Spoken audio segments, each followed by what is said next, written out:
Good morning and welcome to the Public Service Commission of South Carolina. We are here today for an allowable ex parte communication briefing that is designated ND-2024-4-E.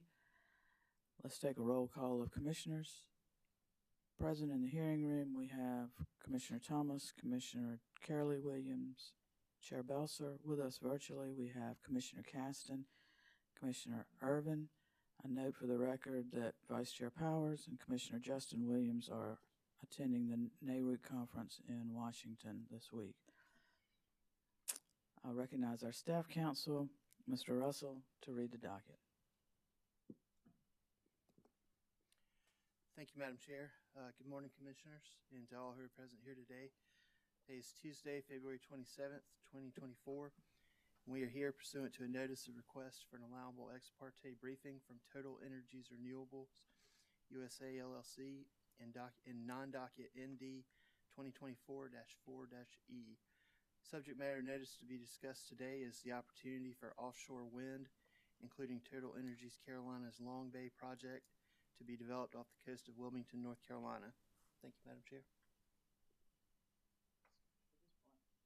Let's take just appearances from council, and then we'll get into instructions. Yes, ma'am. Weston Adams with Nelson Mullins for TotalEnergies. Good morning, Mr. Adams, and welcome. And who's here for the Office of Regulatory Staff to act as the Executive Director's designee? Good morning, Madam Chair. This is Cassidy Murphy of the Office of Regulatory Staff. Thank you, Ms. Murphy, and I know Mr. Mustian is with you as well. I'm going to recognize our staff counsel to go through the ground rules, as so to speak, of an allowable ex parte presentation. Mr. Russell. Thank you, Madam Chair. This, I would remind everyone, is a briefing and not a hearing. The briefing must be conducted in compliance with the provision. Briefing must be conducted in compliance with the provisions of South Carolina Code Section 58-3-260C. And the requirements of that statute are, in part, that the allowable ex parte briefing be confined to the subject matter which has been noticed. I would therefore ask the presenters, commissioners, and staff to please refrain from discussing any matters not related to the specific topics. Statute prohibits any presenter, commissioners, or commission staff from requesting or giving any commitment, predetermination, or prediction regarding any action by any commissioner as to any ultimate or penultimate issue which either is or is likely to come before the commission. I would also ask that the presenters, staff, and commissioners to refrain from referencing any report, article, statute, or document of any kind not included in today's presentation. A copy of any document which is referenced during the briefing must be provided to the Office of Regulatory Staff for inclusion into the record, which will be certified to the Chief Clerk of the Commission, Ms. Jocelyn Boyd. If anyone during the course of this briefing exceeds the scope or does not comply with or fails to conduct themselves within the provisions of South Carolina Code Section 58-3-260 governing allowable ex parte briefings, it's expected that a contemporaneous objection will be made. And finally, everyone in attendance today must sign in. Additionally, everyone must read, sign, and return the form which you are given at the door. It's required by law for each attendee to certify that the requirements contained in Section 58-3-260C have been complied with in this presentation. Thank you all for your time and attention, and thank you, Madam Chair. Thank you, Mr. Russell. Ms. Murphy, as the representative of the ORS Executive Director, do you have any further comments or instructions? You're on. Oh, excuse me. Yes, Madam Chair. Just want to remind all the parties present that to the extent that any confidential information is requested or provided, that it is going to become part of the transcript and the filing. So if there is something that needs to be dealt with that is confidential, just to be aware of that and to remind all parties to treat it as such. Thank you. Thank you, Ms. Murphy. And I just remind everyone that this is a briefing to receive information from these folks that have graciously come to talk to us today. It is not a hearing. They are not subject to cross-examination.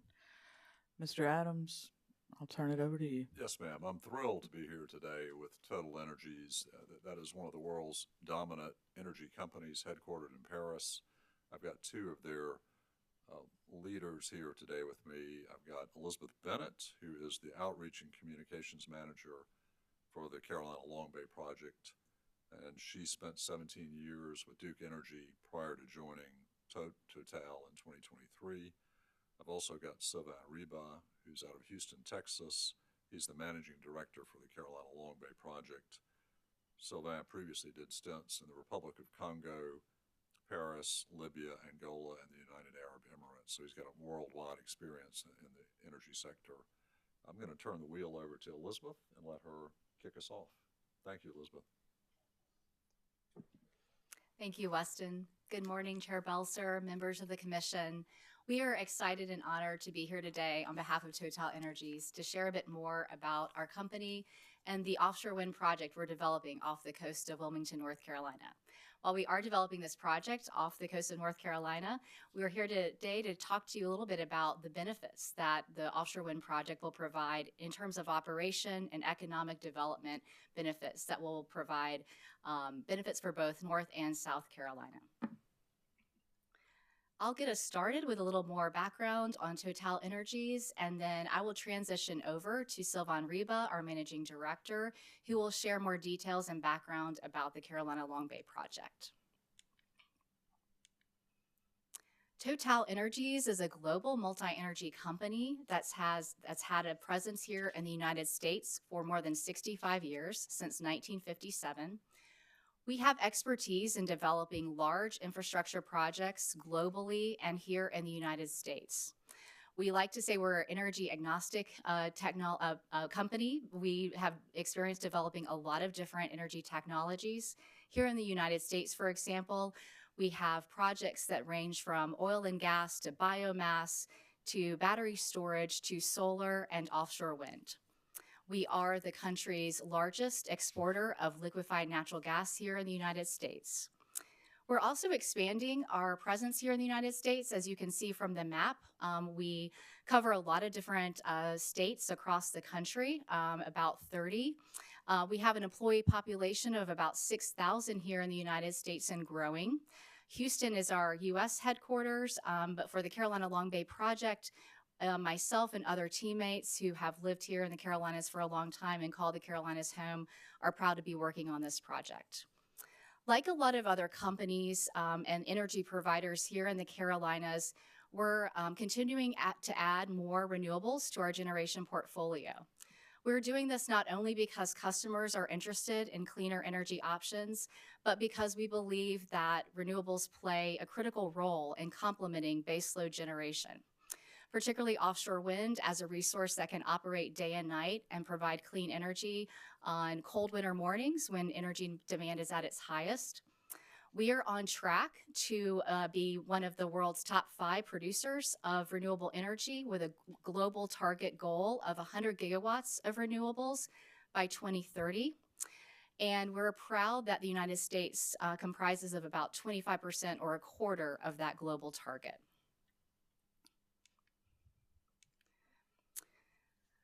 While offshore wind is still somewhat new here in the United States, it is certainly not new globally, and TotalEnergies brings firsthand real-world experience developing a number of offshore wind projects around the world. This slide here gives a sampling of some of the projects we have under development or in construction, which total about 15 gigawatts. As you can see from the map, those projects expand from Asia to Europe to the United Kingdom, and of course here in the United States. In 2023, we brought online a project off the coast of Scotland called Seagreen. It's a gigawatt of offshore wind, and it is the world's deepest fixed bottom offshore wind project. And in 2024 of this year, just January last month, we announced a partnership with European Energy, and we will be developing projects for Sweden, Finland, and Denmark.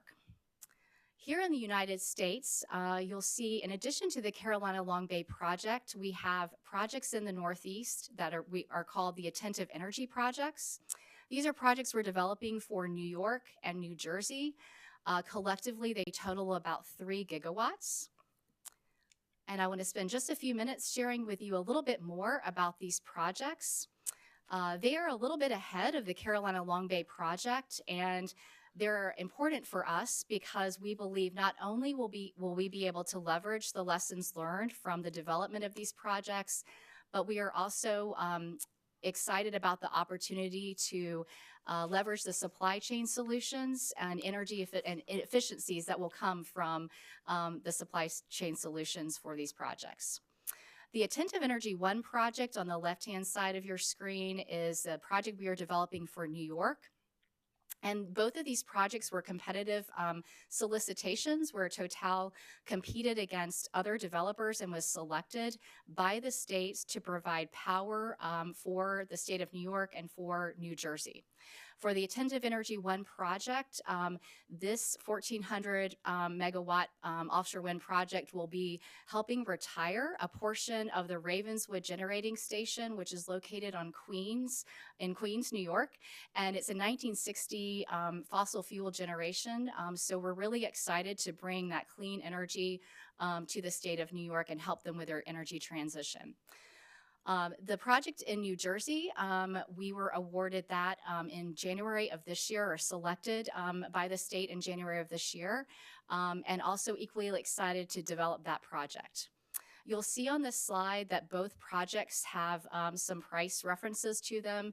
The way to really kind of interpret these is the average strike price. Think of those as on average, the amount the customer would pay. Those are about $96 per megawatt hour. Obviously, it's important to remember that the Carolinas are different from the Northeast, and so this is not an apples-to-apples comparison, but we felt like it was an important benchmark to share with you as a recent selection that the company was part of. Additionally, as I mentioned, we are really excited to continue to develop these projects, and they will be bringing billions of dollars in economic development benefits for the states of New Jersey and New York, as well as thousands of jobs. And we're looking forward to taking those lessons learned and bringing those economic development benefits here to the Carolinas for the Carolina Long Bay project as well. With that, I will turn it over to Sylvain Riba, who will share more information about the Carolina Long Bay project.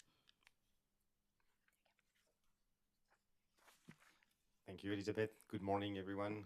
Happy to be here today, and thank you for taking the time to listen to us. Please feel free to ask questions along the way. The objective today is to share a lot of information and facts with you, and hoping to have a dialogue around what you hear and see. I will talk more specifically. Let me see. Hopefully that. Yes, there we go. About the Carolina Long Bay project. So it's a project which is owned 100% by TotalEnergies. We were awarded that lease by BOEM, by the federal government in June of 2022. The name is OCSA 545. The location, as mentioned by Elizabeth, is right at the border between North and South Carolina in federal waters. We are roughly 22 miles away from the closest point. And that's one of the benefits of being located there, which is we could serve both states, actually. If you look at the size of the project, which is one thing important to remind everyone, those are large utility scale projects. You may hear about smaller developments in other type of technology. We're here talking about 1.2 gigawatt of offshore wind that could be built just on the TotalEnergies lease. And roughly today, based on existing technology, that's about 60 wind turbines, so roughly 18 to 20 megawatt each. So that would be the goal and the objective of the company, which is to deliver up to 1.2 gigawatt of offshore wind energy in the 2030s.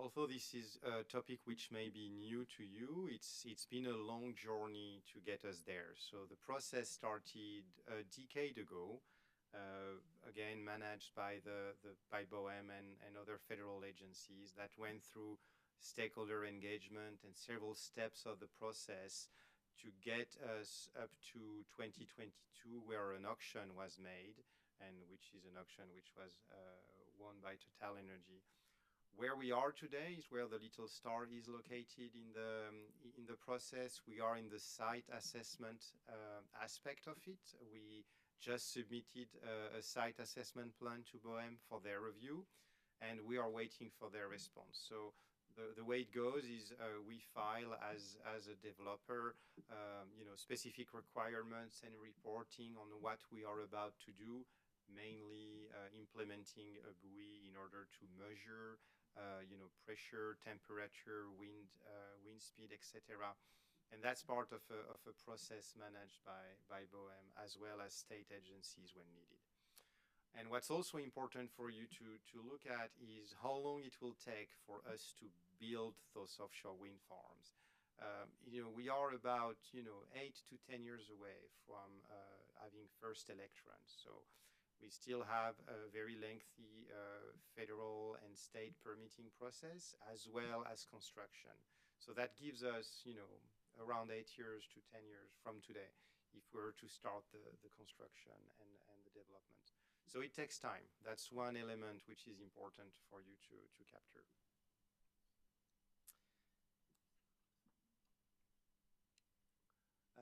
I'm not going to read everything here. That's more for your information, and so you can refer to it if you have questions. But a few important points. So obviously, wind blows day and night, which is key and very complementary to other sources of energy, like solar, for example.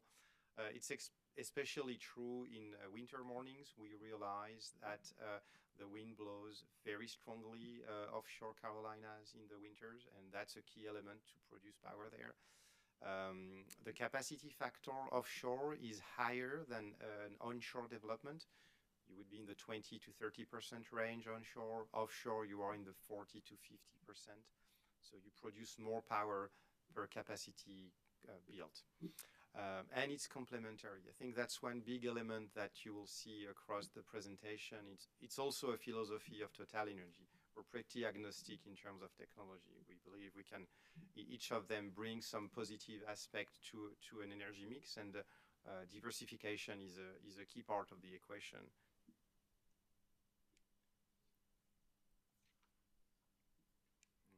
Sorry.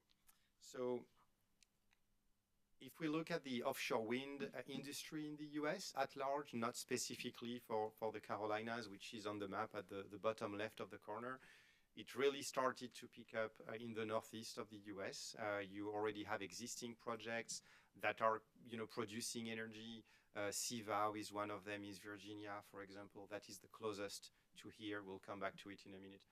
What's also important is you have a tremendous growth happening those days. Even if today you don't see a lot of offshore wind turbines off the coast of the US, this is happening and is growing very rapidly. So year after year, you're going to see more and more projects coming online with more and more expertise being built in the States. So the targets here are, we are around 10 gigawatts, by 2026, which are already projects that are under construction today. And you have projections until 2030 and 2032 here. Another aspect which is important when we talk to stakeholders is cost. So how do you compare offshore wind cost with other source? This is a slide which is public. It's not coming from TotalEnergies. Those are references. So this is a bank that is publishing those LCOE or levelized cost of energy.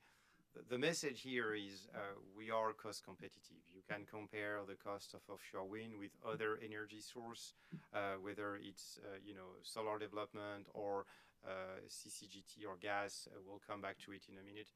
Obviously, as Elizabeth mentioned, each and every project is different. That's why you have a range. You have an order of magnitude. It depends on, for offshore wind, the wind speed or the water depth or the distance to shore, et cetera, the technology employed, the size. But what's important is, they are comparable. The other aspect which we put on the graph on the left is, that graph was built 6 months before New York and New Jersey awarded contracts, and they are, in line with their prediction. We put there the average, $96 that Elizabeth mentioned a minute ago. They are fairly accurate. So you can use those graphs as a comparison. Of course, the one on the right, take a look at with or without subsidies from the IRA, for example. That's another key element of the equation.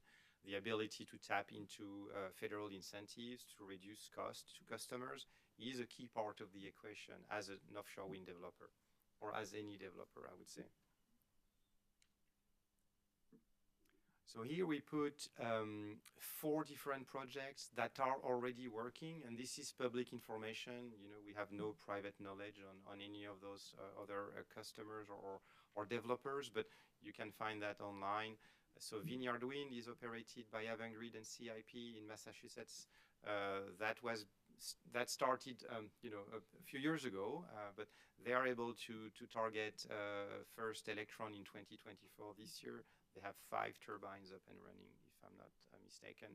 And they are targeting a price in the high 70s or low 80s per megawatt hour. CVOW, operated by Dominion Energy, is another great example with a startup in a couple of years. It's a sizable project, 2.4 gigawatt. As mentioned, TotalEnergies is building 1.2. This is twice the size. This is significant. And they are targeting something in the high 70s. Attentive Energy, we just mentioned, a joint venture operated by TotalEnergies with partners like Corio and Rise. Target 2.7 gigawatts in 2 different projects. The target of the startup, or COD as we say, is a little bit later, 2029 to 2031.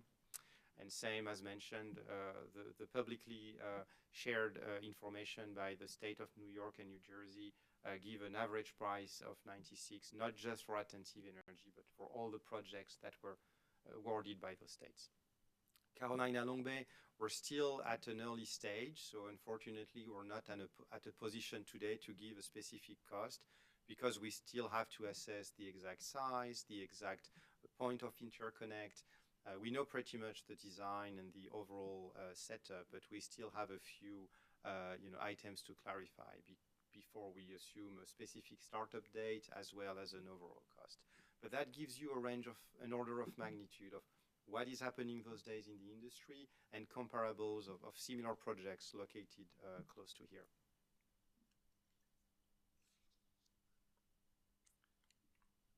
Another aspect which we felt was important, and as mentioned, TotalEnergies is also operating CCGT or gas turbines in the US. We operate 3 CCGT in the state of Texas, for example.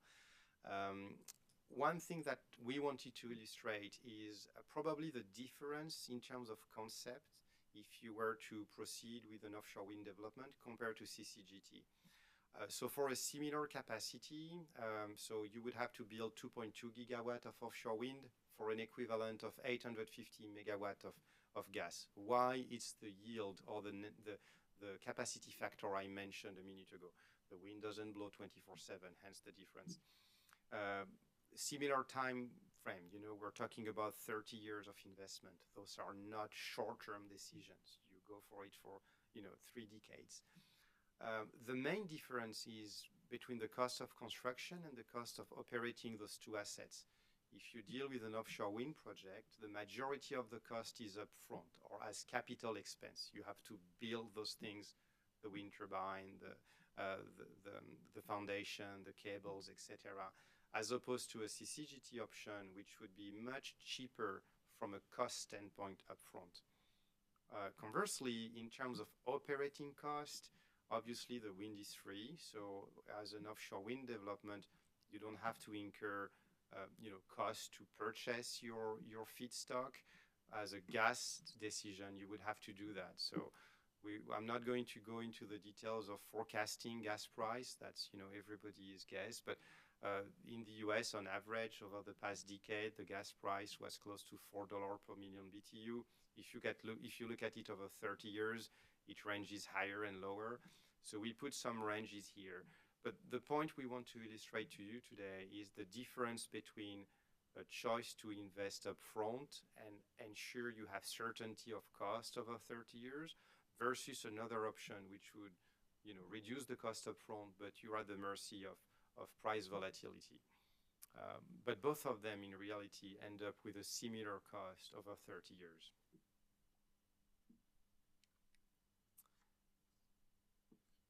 One other aspect that I mentioned a minute ago is accessing federal incentives. So today in the US, you have implemented, or the country has implemented the IRA, the Inflation Reduction Act. This has a very important impact and a positive impact on costs for a project that would qualify. You're talking anywhere between 30% up to 50% of tax incentives if you can tap into local economic development as well as supply chain and manufacturing in the US. So that's significant. And that is clearly a saving which is passed on to the end customer. So and it's fairly linear. It's not exactly true, but you can pretty much divide by half the cost to the customer if you can tap into the correct federal incentives. One element is timing. In order to qualify, the project has to start construction before 2032, as per today.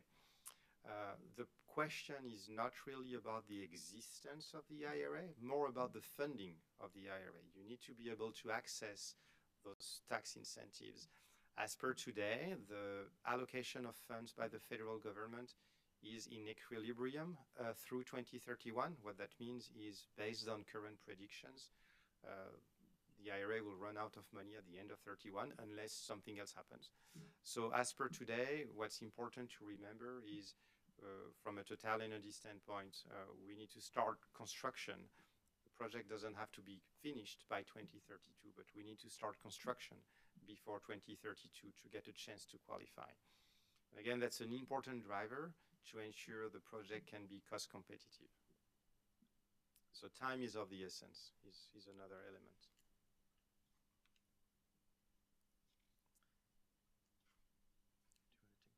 I'll pass on to Elizabeth for the few remarks. Thank you. As we wrap up our presentation today, there are just a few key points we want to leave you all with. Obviously, the Carolinas are facing unprecedented energy growth, and we believe offshore wind plays a critical role in helping meeting that energy demand. It is a domestic, homegrown energy resource, and what we mean by that is when you look at the supply chain for a lot of the offshore wind projects that are underdeveloped in the Northeast, for example, they're leveraging suppliers that exist here in the United States. A good example of that is Nexen's facility here in Charleston. Nexen's is providing the cable for the South Fork Wind project, and they're one of a number of examples that of companies that are supplying the offshore wind industry. The Southeastern Wind Coalition has done some economic impact studies. What's referenced on your slide here is a study they did a few years ago based on a 2.8 gigawatt project, and they project about $3 billion in net economic impact from the offshore wind project, as well as 9,000 construction jobs per year for a period of 3 years. In the 2022 South Carolina legislative session, there was bipartisan support for an offshore wind supply study bill that became law, known as Act 245. We're really excited that that is progressing. Clemson University is leading that effort and has issued an RFP just recently for a partner to join them to help them with the offshore wind study. And that supply chain study, importantly, will identify additional information, including other suppliers and resources that could help support the offshore wind industry and bring economic development benefits here to South Carolina. With that, we conclude our presentation, and on the last slide has our contact information as well as some information about our website, which has really good background about the overall project, and of course updates. We're regularly updating that with new information. We really appreciate you having us here today, and look forward to any questions that you all might have. Ms. Bennett, Mr. Reba, thank you for the presentation. I had a clarification. There were a couple of references to BOEM, and I think that's the Federal Bureau of Energy Management. Yes. Ocean and Energy Management. Okay. Yes. Bureau of Ocean Energy Energy Management. Management. Thank you. Commissioners, questions? Chair Belser, Commissioner Carolee Williams. thank you. And I echo the thanks for you all being here, and appreciate the subject matter. And some of my questions, well, they'll all relate to what you just said. So on page 4 and on page, you don't need to go there necessarily, but page 7, you talked a little bit about depth. And I wondered if you could talk a little bit more about, in the case of Carolina Long Bay, you're looking at being an average of 75 feet deep. And then you gave an example with Seagreen being the deepest worldwide. And I think there's some advantages that I recall about being off South Carolina and North Carolina's coast. And I wondered if you could expand on those based on those 2 slides and what you shared with us. Yes, thank you, Commissioner. So you're right, water depth has an impact on the overall cost of an offshore wind project. The beauty of the Carolinas coast is this is fairly shallow. You know, the shelf extends far away from the shore. So 75 feet or 22 meters is fairly shallow. It's actually one of the shallowest projects we have as TotalEnergies worldwide, which creates an added value of reducing cost. You know, the more water depth you have, the more cost you incur to manage it. You are back to Seagreen in Scotland.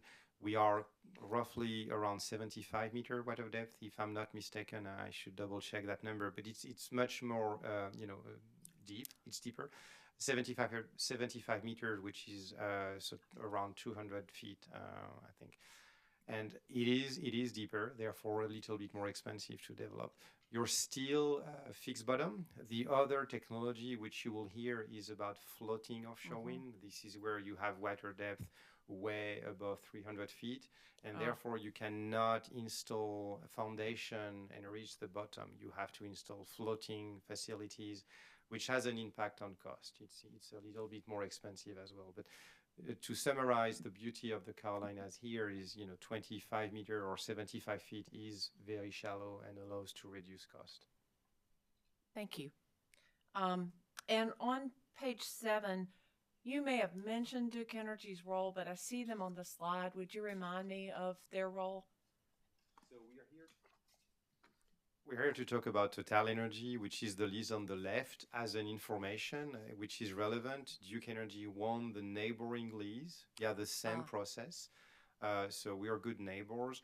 One thing to look at is, even if we talk about 1.2 gigawatt of offshore wind development from a TotalEnergies standpoint, on the region, you will have up to 2.4 gigawatt of potential offshore wind being built. But it will be up to Duke Energy to define what they want to do on their lease. But hence the reference. Thank you. And I see now it's a literal. I've forgotten what they're called, but the grid from that diagram, is that not the grid that was leased to each party? That's on page 7. I thought it was just like a logo or something, but it's. Oh no, the little That's that's the footprint. That's the footprint. Yeah. So each lease is about 55,000 acres, and that's the blue and the orange little things. Yes. Thank you. And when you were talking about, night and day, but then you were also talking about 40 to 50% capacity. Are there any standards related to lulls in energy? Like I know when I would sail on a lake, I knew not to go out in the late afternoon because that's when I was most likely going to be just unable to catch any wind for a tiny sailboat. Are there typical times when you're going to produce less energy, or is it very weather dependent? So it is weather dependent. What we can do is we spend a lot of time and money measuring wind speed 24/7 for many years. That's one of the first thing we will do in the future, which is we are going to install a buoy to measure wind speed, 365 days a year, 24 hours, 7 days a week, just to make sure we capture that. And we can produce graphs forecasting and anticipating the average wind speed in winter, spring, fall, etc. Winter, in day and night. When it comes to predictability, that's another question. But one thing to remember is wind tends to blow much more steadily than onshore, and it's much more predictable. And which is why you have an nameplate capacity or a capacity factor which is much higher than the onshore counterpart. That's one of the added benefit of offshore. The other part being size. You're not limited by clearances to build onshore. You can build larger turbines which can produce more energy. Thank you. And I'm not meaning all my questions. My questions are for either one of you, so I hope I'm looking both ways. We talk a little bit about transmission, and we're looking at energy being generated far out in the ocean.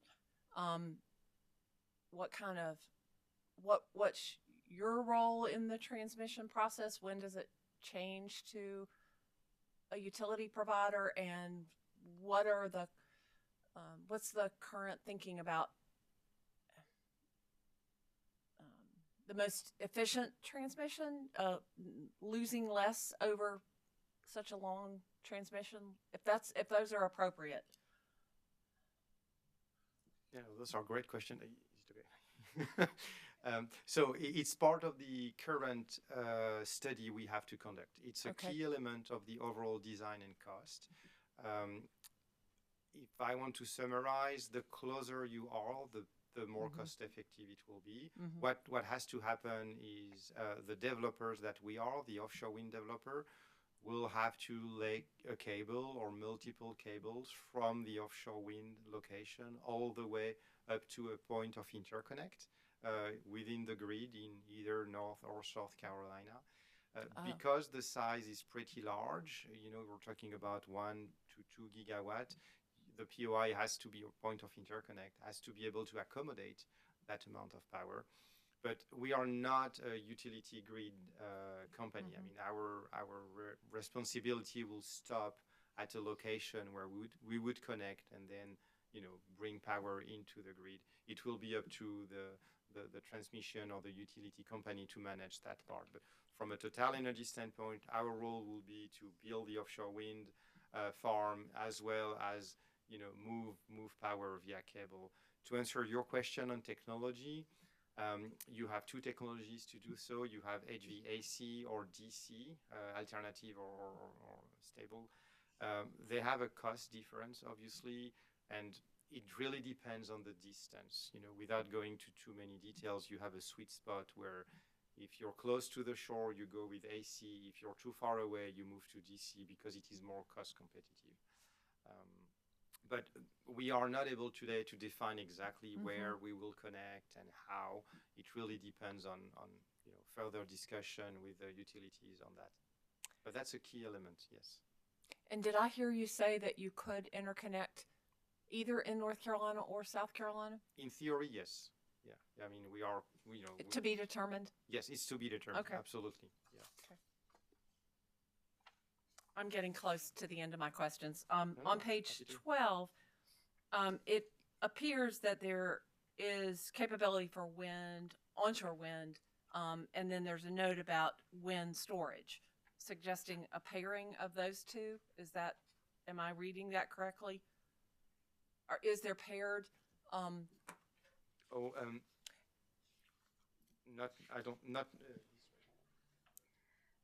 Is there paired onshore wind with storage that's dedicated for wind? Yeah. Is that a... Yeah, no, that's a good question. I mean, I don't know exactly why they put that here. I mean, from an offshore wind standpoint, we do not plan on adding storage, batteries or stuff. No, that would not be the plan here. Okay. Thank you very much. I appreciate it. I've learned a lot. Thank you for your questions. Commissioner Thomas. Thank you. Appreciate it. Good morning. It's good information. So I think I just have two questions.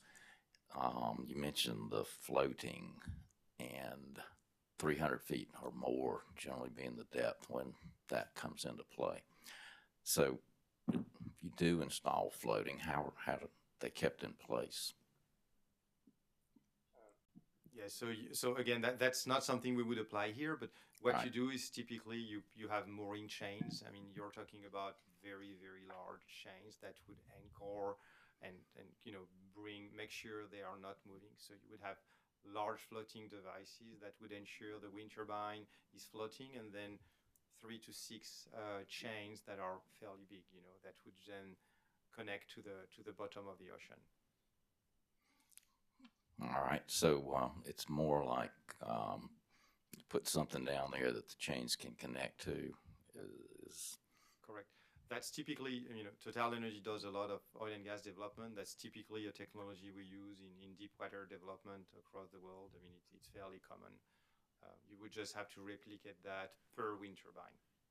all right, and so in terms of the transmission and the AC versus DC, you talked about that a little bit. Is there can you give a little bit more information on what drives that decision?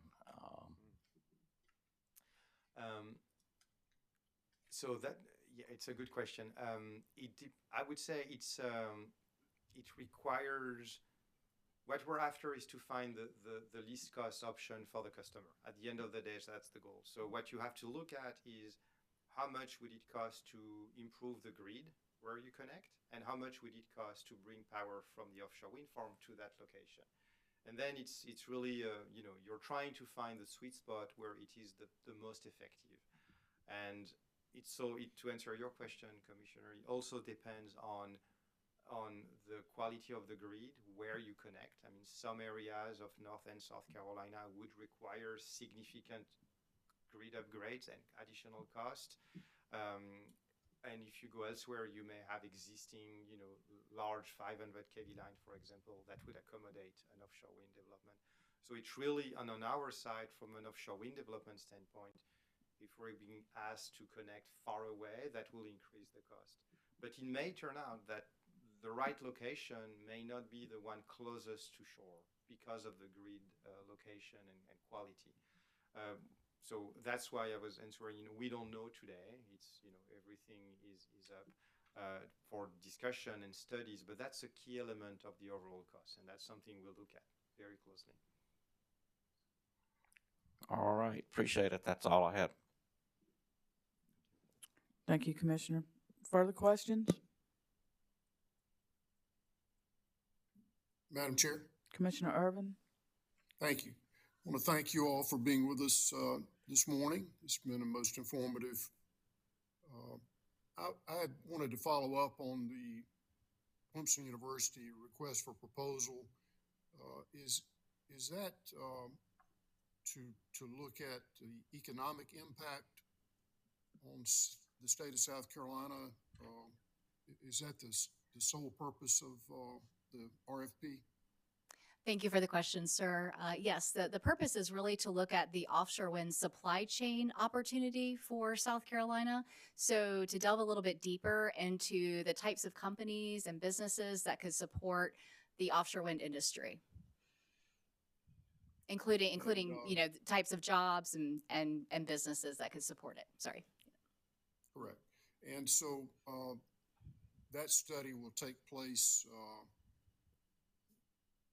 I suppose, before the project begins actual construction. Is that the thought? Yes, that is definitely the thought. And with the RFP issued recently, our hope is that that will, once they identify a partner, Clemson identifies a partner, the study will get kicked off, and we will have some results here, hopefully pretty soon. We don't know the exact date, but we would expect that we would have those within the next year or so. What type of partner do you believe that they're looking for? I haven't seen the RFP, so I'm just curious. Are they looking to partner with an investor-owned utility like Duke or Dominion, or are they looking for an academic or subject matter expert? Do you know? I'm not entirely sure, but I think they might be looking for like a consulting firm or another agency that does economic impact studies typically. So I think that's really maybe who they're looking for. I don't want to speak for them, but I would imagine those might be some of the kinds of resources they would be looking for. Okay, and in terms of actually connecting to the grid, how has the company identified any potential locations where a grid connection could possibly serve South Carolina's need for additional generation, or is that to be determined? So I would say it's to be determined. We have desktop studies that because it's a critical part of the equation, in order to define where we could connect. But at this stage, it's not mature.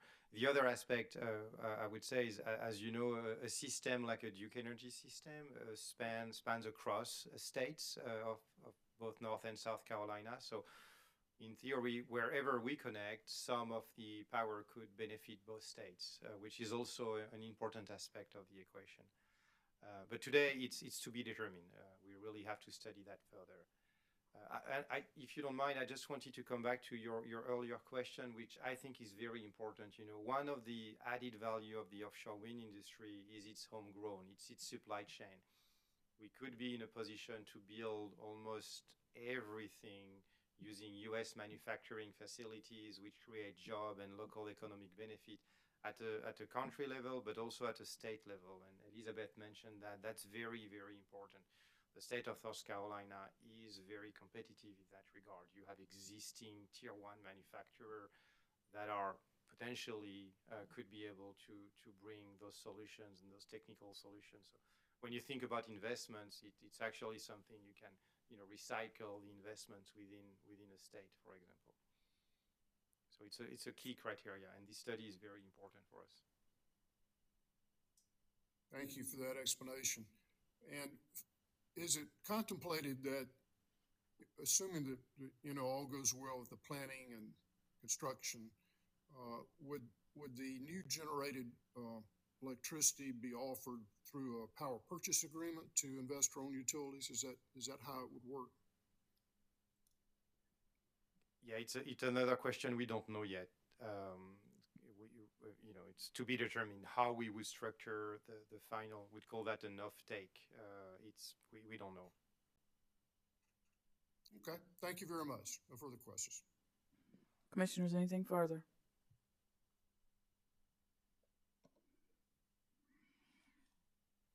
Mr. Adams, excuse me. Anything further from you? No, ma'am.